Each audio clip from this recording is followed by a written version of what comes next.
नमस्कार मित्रों।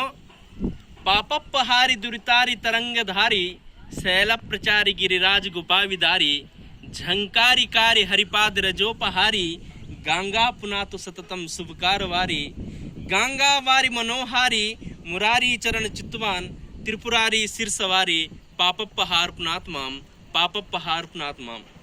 माँ गंगा की उपत्यका में उपस्थित आज आप सभी महानुभावों का मैं दिल की गहराइयों से हार्दिक स्वागत, अभिनंदन, वंदन और आपके भाल पर माँ गंगा की सुगंधित चंदन को स्थापित करते हुए आज गंगोत्री जैसे दिव्य स्थान के नज़दीक उत्तरकाशी जनपद में उपस्थित चिन्यालीसौड़ नाम के शुभ स्थान पर आप सभी लोगों को आमंत्रित करता हूं कि मित्रों, आज जो हम यह दृश्य देख रहे हैं, यह एशिया का जो सबसे बड़ा डैम आपने सुना ही होगा, टिहरी डैम जिसका नाम है, उसकी झील टिहरी जनपद से लेकर के आज उत्तराखंड के उत्तरकाशी जनपद और चिन्यालीसौड़ के पास में यह झील आपको दिखाई दे रही होगी।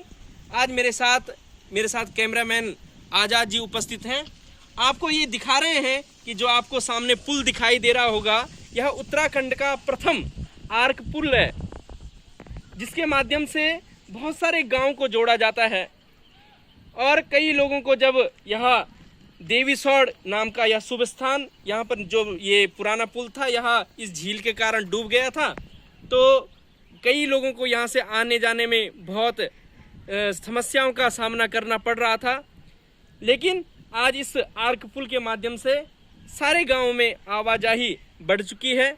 हमारे यह देवभूमि उत्तराखंड का यह स्थान और यह जो झील आपको दिखाई दे रही होगी, बड़ी सुरम्य सुंदर माँ भागीरथी की उपत्यका में यह झील उपस्थित हुई है। क्योंकि माँ गंगा का उद्गम वैसे कहा तो जाता है कि गंगोत्री है, लेकिन जब माँ अलकनंदा और माँ भागीरथी का मिलन देवप्रयाग उत्तराखंड में होता है, तो वहाँ से माँ भागीरथी और अलकनंदा के मिलन के पश्चात गंगा का नाम दिया जाता है। लेकिन जो अभी हम यहाँ पे यह झील देख रहे हैं, यह भागीरथी नदी जो गौमुख गंगोत्री से निकल करके और अपने ऋषिकेश, हरिद्वार, दिल्ली और अन्य प्रांतों में जाकर के अंत में बंगाल की खाड़ी में जाकर के संपन्न होती है।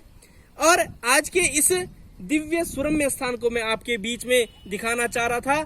यह पर्वत श्रृंखलाएं जो एकदम हिमालय पर्वत से जुड़ी हुई हैं। आपको यहाँ पर ये चाइना बॉर्डर के नज़दीक हम लोग अभी उपस्थित हैं। यहाँ से चाइना मतलब गंगोत्री और हिमालय के पृष्ठभाग में वहाँ पर चीन देश है, जिसके कारण से अभी वर्तमान में काफी समस्याओं का सामना भारत देश को भी करना पड़ रहा होगा। और सामने जो आपको स्थान दिखाई दे रहा होगा, यह उत्तराखंड का चिन्यालीसौड़ स्थान है। यहाँ का नाम चिन्यालीसौड़ है।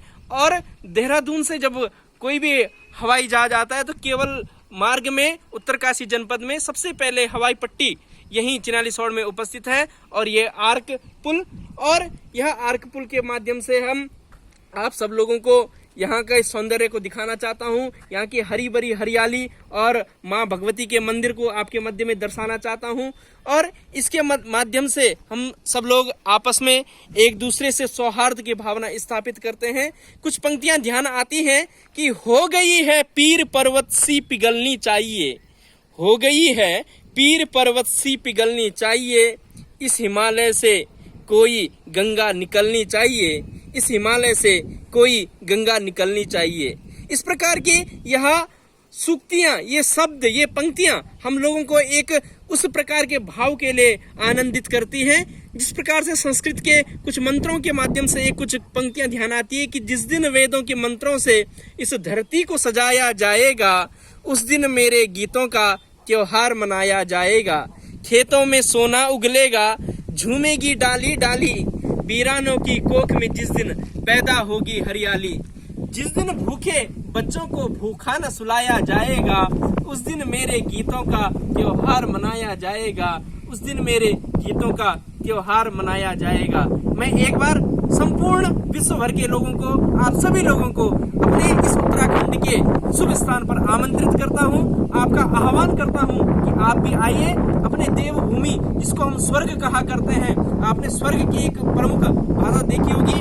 केवल उत्तराखंड एक ऐसा राज्य जहां पर अपनी 6 ऋतुएं 12 महीने स्पर्श करते हैं व्यक्ति के जीवन को और उसके अंदर झकझोर करके रख देता है कि उसके जीवन में प्रत्येक 3-3 महीने जो अपनी ऋतुएं होती हैं और जो अपने 12 महीने वो एक एक चीज दिखाई देते हैं, जो हमारे हिंदू कैलेंडर के अनुसार चैत्र वैशाख ज्येष्ठ अषाढ़ श्रावण भाद्रपद आश्विन कार्तिक मार्गशीर्ष पौष माह फाल्गुन, ये जो हमारे 12 महीने हैं, उसी प्रकार से जो 6 ऋतुएं ये व्यक्ति के अंदर यहाँ पर दिखाई देती हैं। एक बार आप सभी लोगों का बहुत बहुत धन्यवाद और आप आए अपना यहाँ पर आकर के इस सुरम्य स्थान पर अपने जीवन का आनंद उठाएं। इस स्वर्ग में आकर के आप सभी लोगों को हम आमंत्रित करते हैं कि आप आए। आपका बहुत बहुत स्वागत, धन्यवाद, नमो नमः।